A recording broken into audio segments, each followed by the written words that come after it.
Un silbo apacible.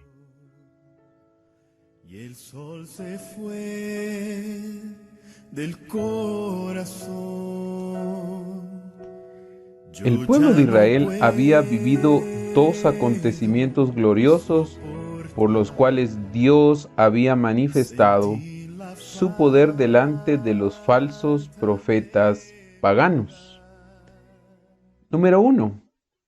Elías había derrotado a 400 profetas de Baal, al encenderse por medio de un relámpago el sacrificio presentado a Jehová.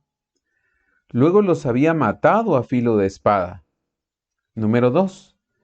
Elías había orado por lluvia y ésta había caído después de 3 años de sequía. El profeta Elías había sido el personaje principal en estas manifestaciones divinas.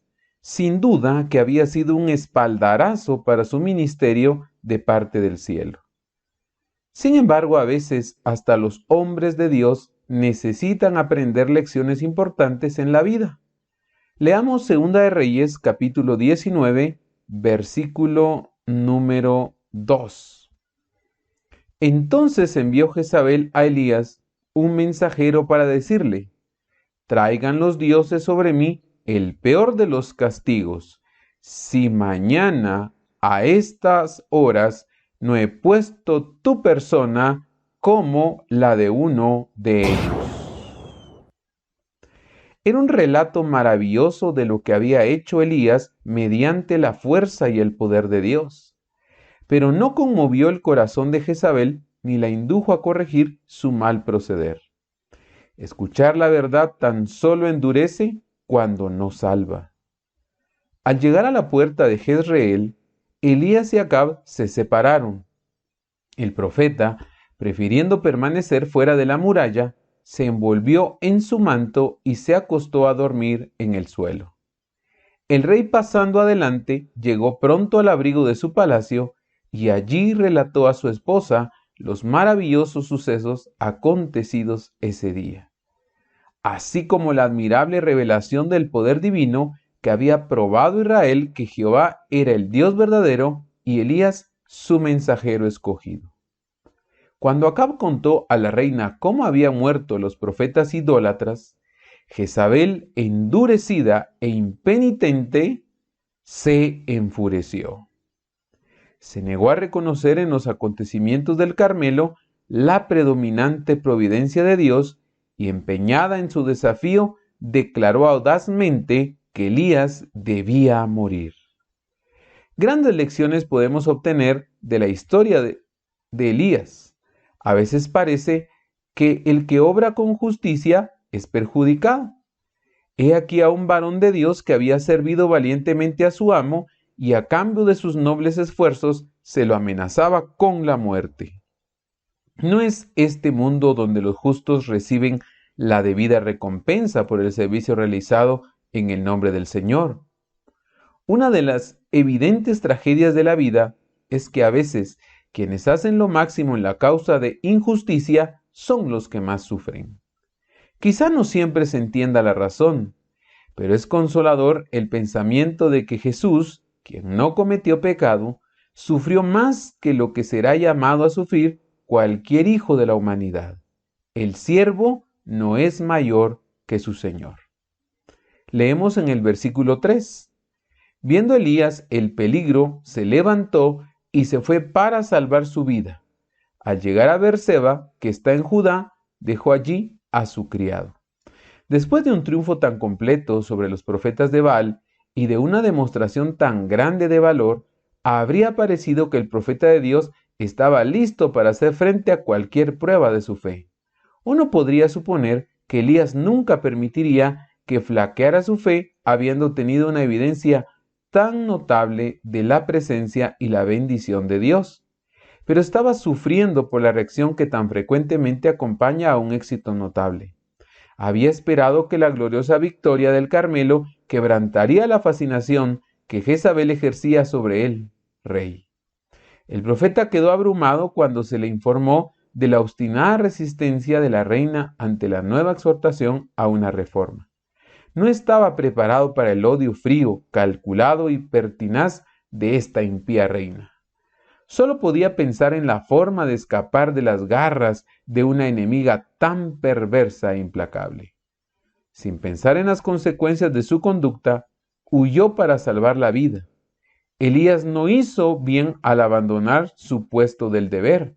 Aún no había terminado su obra. Solo había comenzado la batalla. Si hubiese resistido valientemente y respondido con un mensaje para la reina a fin de que recordara que el Dios que le había dado la victoria sobre los profetas de Baal no lo abandonaría ahora, habría contado con ángeles listos para protegerlo. Manifiestamente, los castigos de Dios habrían caído sobre Jezabel. Se habría producido una tremenda impresión y por todo el país se habría difundido una gran reforma. Al huir para salvar su vida, Elías ayudó al enemigo. La fuga a Beerseba tuvo mucha influencia para anular la victoria del Carmelo. La ciudad de Beerseba estaba en la frontera meridional de Judá, a 152 kilómetros de Jezreel. El temor nos hace tomar decisiones inadecuadas, nubla nuestro pensamiento y nos paraliza. Leamos el versículo 4. Luego de caminar todo un día por el desierto, fue a sentarse debajo de un enebro. Entonces se deseó la muerte y dijo: Basta ya, Jehová, quítame la vida, pues no soy yo mejor que mis padres. Elías no se detuvo en Judá. Su temor lo impulsó a proseguir. Tan solo se detuvo para descansar cuando hubo recorrido un día de camino por la desolada zona del sur. Parece que hasta ese punto Elías prosiguió noche y día sacando fuerzas del temor que tanto lo había abrumado. Cuando se sentó debajo de un enebro, estaba completamente extenuado. La depresión del profeta había alcanzado su grado máximo. Sí, queridos hermanos y amigos, la depresión y la ansiedad pueden afectar a los hijos de Dios. Recordemos que somos seres humanos y que si no manejamos el temor, este puede crecer tanto hasta derribarnos. En la hora de victoria en el Monte Carmelo se había exaltado hasta los cielos. Ahora, al recordar lo que le había sucedido solo unos pocos días antes, su ánimo llegó a la más profunda depresión. Su sufrimiento fue una reacción ocasionada por una gran tensión. Es lo que se experimenta a veces después de que el alma es exaltada hasta las alturas de la gloria y de la victoria, lo que suele venir después de un gran reavivamiento religioso, cuando el alma cede ante el desánimo y la depresión que provocan las pruebas de la vida diaria. Es bueno recordar que nadie en este mundo puede morar para siempre en la cima de la montaña. La senda de la vida a veces desciende por el valle, donde las penalidades y los desengaños son los factores inevitables de la existencia. Es fácil estar feliz y animado cuando todo nos va bien en todo sentido, pero no es tan fácil cuando decae el ánimo y parece que todo el mundo quisiera deprimirnos. Es entonces cuando uno más necesita aferrarse de Dios para no abandonarse a la duda y a la desesperación. Cuando estemos en la hondonada, elevemos la vista y subamos de nuevo a las alturas. A todos nos tocan a veces momentos de intensa desilusión y profundo desaliento. Días en que nos embarga la tristeza y es difícil creer que Dios sigue siendo el bondadoso benefactor de sus hijos terrenales. Días en que las dificultades acosan al alma, en que la muerte parece preferible a la vida. Entonces es cuando muchos pierden su confianza en Dios y caen en la esclavitud de la duda y la servidumbre de la incredulidad. Si en tales momentos pudiésemos discernir con percepción espiritual el significado de las providencias de Dios, veríamos ángeles que procuran salvarnos de nosotros mismos y luchan para asentar nuestros pies en un fundamento más firme que las colinas eternas, y nuestro ser se compenetraría de una nueva fe y una nueva vida. Leemos en el verso 5. Y echándose debajo del enebro, se quedó dormido. Pero un ángel lo tocó y le dijo: levántate y come. Mientras dormía Elías, una mano lo tocó y lo saludó una voz agradable. Era un ángel enviado por Dios. Había sabiduría divina en la sencilla forma en que Dios trató al profeta cansado y exhausto. Una buena nutrición puede ayudarnos en mucho para aliviar los momentos de crisis. Mientras Elías dormía, le despertaron con un toque suave. Dios había mandado un ángel del cielo para que alimentase a su siervo. Después que Elías comió, se preparó y se volvió a dormir. Elías estaba viviendo un momento grandioso. Mientras Elías no aprendiese a confiar plenamente en Dios, no podía completar su obra en favor de aquellos que habían sido seducidos al punto de adorar a Baal. Entonces Dios le pregunta: ¿qué haces aquí, Elías? Te mandé al arroyo de Kerit y después a la viuda de Sarepta. Te ordené que volvieses a Israel y te presentases ante los sacerdotes idólatras. Lo que más necesitaba Elías era una nueva visión del poder de Dios y de su propia debilidad. Fue en el Sinaí donde el Señor pasó delante de Moisés y se reveló como Jehová fuerte, misericordioso y piadoso. Aquí también Elías debía recibir un nuevo concepto de Dios. Cuando Elías salió de la cueva, una tormenta barrió la montaña y un terremoto sacudió la tierra. Todo parecía agitarse, los cielos parecían arder y la tierra estar conmovida con la presencia. Después del viento, después del terremoto y del fuego, vino un silencio, y la apacible y delicada voz de Dios por fin allí estaba.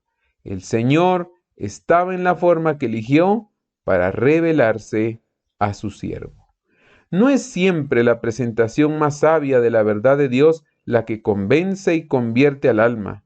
Los corazones de los hombres no son alcanzados por la elocuencia ni la lógica, sino por las dulces influencias del Espíritu Santo, que obra quedamente y sin embargo en forma segura para transformar y desarrollar el carácter. Mis queridos amigos y hermanos, en medio de esta crisis mundial, cuán necesitados estamos de oír ese silbo apacible. Si estamos viviendo una profunda ansiedad o depresión por la situación, te invito a cerrar los ojos y esperar hasta escuchar esa vocecita de Dios hablando a tu mente y a tu corazón. Permanezcamos callados y dejemos que el viento sensible del Espíritu de Dios nos levante, nos fortalezca, nos anime, nos salve y nos haga triunfar en este mundo.